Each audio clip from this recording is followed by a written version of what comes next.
Michel Alliot-Marie, bonjour. Bonjour à vous, bien évidemment sur LCI. Je suis ravi de vous retrouver. Je rappelle que vous avez été notamment ministre de la Défense, ministre des Affaires étrangères, garde des Sceaux. Longue carrière politique, grande expérience. Est-ce que le président français a raison d'aller en Irak? Oui, il est dans son rôle, il peut aller en Irak. Le problème est de savoir pourquoi y faire et avec quelle crédibilité. Bien entendu, il est indispensable de lutter contre ce califat intégriste qui est en train de massacrer des personnes en raison de leur religion, et je pense en particulier aux chrétiens de cette zone qui ont été chassés de chez eux, qui ont été tués, qui sont menacés. Mais Ceci dit, la crédibilité du président Hollande au moment où il a affaibli considérablement notre défense nationale, il est évident qu'elle est sujette à caution. D'autre part, ce que je note et qui est ahurissant, c'est que c'est vraiment présenté comme une opération de communication. Enfin, écoutez, est-ce qu'on annonce une visite d'un président de la République dans un pays qui est réputé peu sûr à l'avance? Il est évident que quand on y va, comme ça ne présente, semble-t-il, aujourd'hui pas trop de difficultés, surtout pour un officiel qui est très encadré. Mais l'annoncer à l'avance, c'est vraiment donner des éléments. Quand vous dites opération de communication, vous considérez que ça sert à rien?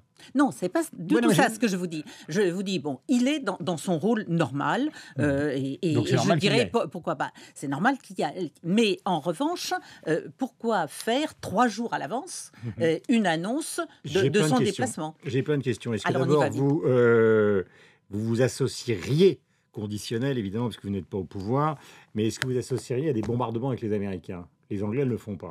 Attendez, en ce qui concerne la lutte, il est indispensable de lutter contre des gens qui, militairement, s'en prennent à des populations.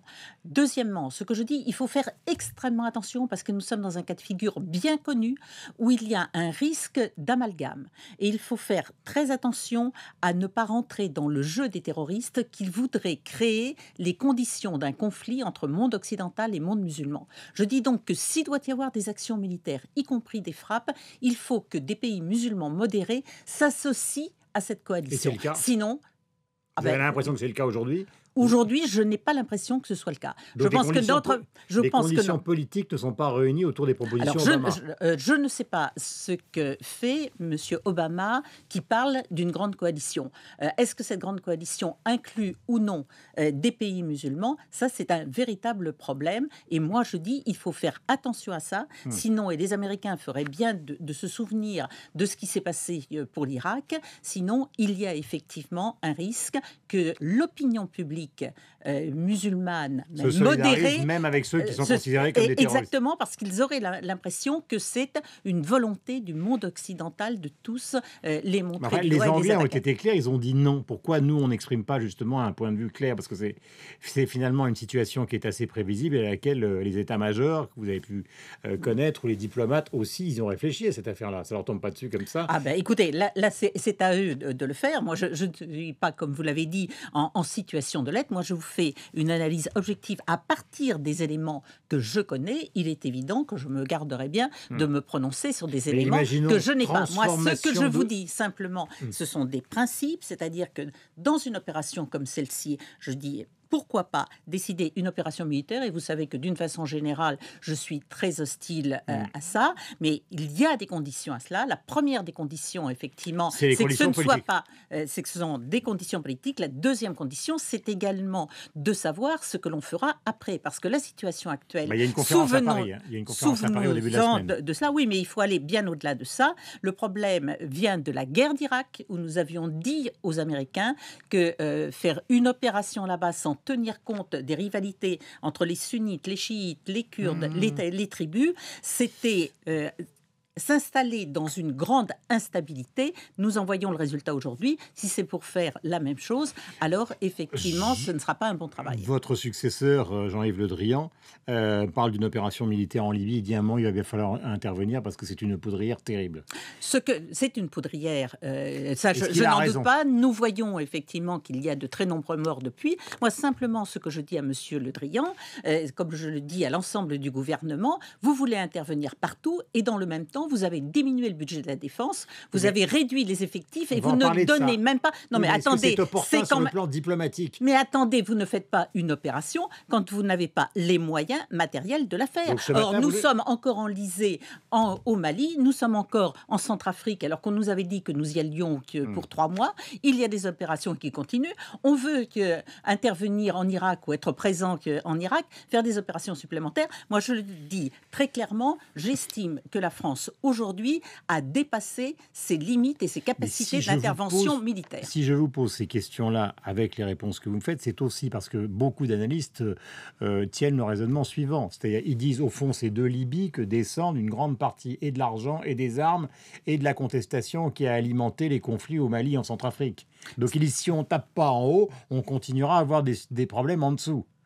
C'est peut-être simplificateur, mais c'est ça le raisonnement. Mais je veux bien que les analyses fassent cette analyse et je suis assez prête à la partager avec eux, en étant d'ailleurs quand même un peu plus nuancée, parce que cela fait maintenant 10 ans que nous voyons un axe du terrorisme, un arc du terrorisme, soutenu notamment par Al-Qaïda, AQMI maintenant au Maghreb islamique, et cet arc, il part de l'Afghanistan et il vient. Donc la Libye, c'est vrai, est un lieu où il y a des camps d'entraînement depuis très longtemps.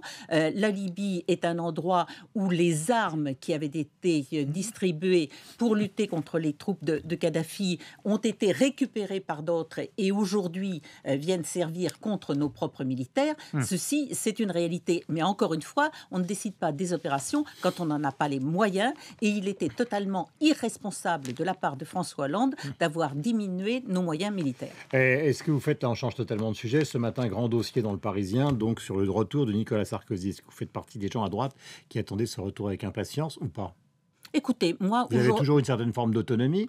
J'ai toujours eu une certaine forme d'autonomie et une certaine forme de lucidité. Donc moi, aujourd'hui, j'attends de savoir qui seront les candidats à la présidence de l'UMP, puisque c'est bien de ça dont il s'agit. Le maire et Nicolas Sarkozy. Pour l'instant, je ne crois pas que Nicolas Sarkozy ait déjà annoncé sa candidature. Simplement, je dis que s'il se présente à la présidence de l'UMP, parce qu'il me paraît avoir l'énergie, la volonté et la capacité de redresser l'UMP, je le soutiendrai, bien entendu. Dans une version politique qui serait plus centriste que dans la dernière partie de la campagne, ça aussi, ça vous convient ? Plus centriste, je ne vois pas. Le centriste, je ne vois pas. Il m'arrive de voir. Par exemple, il prévoit un congrès en 2015 qui finalement réunirait les centristes jusqu'à la droite forte. C'est ça son idée. Je crois que Nicolas Sarkozy va bien au-delà et que son idée, c'est de rassembler le maximum de Français pour redresser notre pays qui en a bien besoin, car après les 2 ans de socialisme que nous venons de voir, nous nous rendons compte que ce soit sur le plan économique, que ce soit sur le plan de l'unité sociale, que ce soit sur le plan de la crédibilité internationale, la France est aujourd'hui considérablement affaiblie et il faudra effectivement que le plus grand nombre possible de Français se réunissent pour essayer de redresser notre pays. Question, ce sera la dernière. Est-ce que vous croyez à la dissolution ou est-ce qu'elle vous paraît nécessaire ? Écoutez, je pense que faire de la politique fiction, que ça ne sert à rien. Il faut s'appuyer sur des choses concrètes. C'est d'ailleurs ce que j'essaie de faire sur mon livre. Voilà, où la tentation totalitaire de la gauche. À partir d'exemples extrêmement concrets, je montre que les socialistes, à la fois se sont emparés ou s'emparent officiellement ou discrètement de la totalité des lieux de pouvoir et d'influence dans notre pays. Vous l'avez dit vous-même avec quel résultat ? Le totalitarisme de François Hollande étant l'état dans lequel il est. Oui, mais c'est justement ça. C'est parce qu'ils sont en plein échec qu'un certain nombre de socialistes et les plus radicaux qui veulent transformer notre société et qui pour cela ont besoin d'un certain temps sont en train de troubler les règles de la démocratie. Alors c'est une sonnette d'alarme. Je dis à tous ceux qui sont attachés aux libertés et aux valeurs de la République, faites attention, regardez bien ce qui se passe. C'est une grille de lecture uniquement faite de faits extrêmement concrets et de faits avérés qui leur dit surveillez cela parce qu'il est arrivé que dans des pays européens qui se voyaient totalement démocratiques, il y ait un certain nombre de dérives. Aujourd'hui, certains peuvent avoir envie d'entraîner la France dans cette dérive. Merci Michel Alliot-Marie. Donc La tentation totalitaire de la gauche, Tribune Libre, publié aux éditions Plomb.